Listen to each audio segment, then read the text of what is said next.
গত 17 বছর হাজার হাজার লক্ষ লক্ষ মামলা আপনারা ফেস করেছেন এবং এখনো আপনাদের সেই মামলা মোকদ্দমাগুলো কিন্তু প্রত্যাহার হয় নাই। এই বিষয়ে আমি এখানে উপস্থিত স্থায়ী কমিটির সদস্যবৃন্দ এবং সম্মানিত মহাসচিবকে অনুরোধ করব, এই কর্মীরা এখনো জানে না তাদের মামলা মোকদ্দমা উত্তোলনের কি ব্যবস্থা আছে। সেই ব্যবস্থা খুব তড়িৎ গতিতে করা উচিত বলে আমি মনে করি। যদি তা না করা হয়, ভবিষ্যতে এই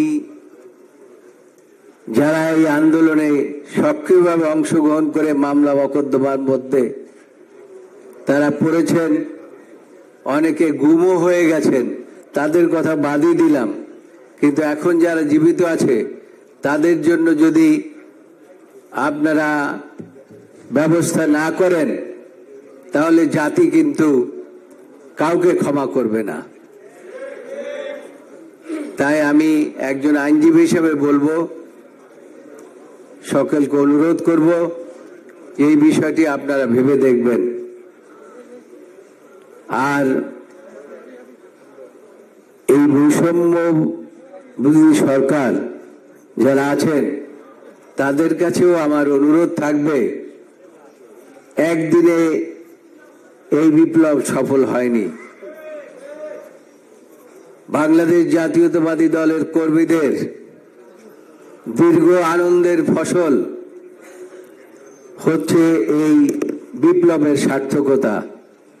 কাজেই আপনাদেরকে তো সেই বিপ্লবী চেতনার তরুণ প্রজন্ম এবং রাজনীতিবিদদের কথা আপনাদেরকেও স্মরণ রাখতে হবে এবং তাদের এই মামলা মোকদ্দমা থেকে তাদেরকে কিভাবে মুক্ত করবেন যত তাড়াতাড়ি সম্ভব সেটাও আপনাদেরকে চিন্তা করতে হবে।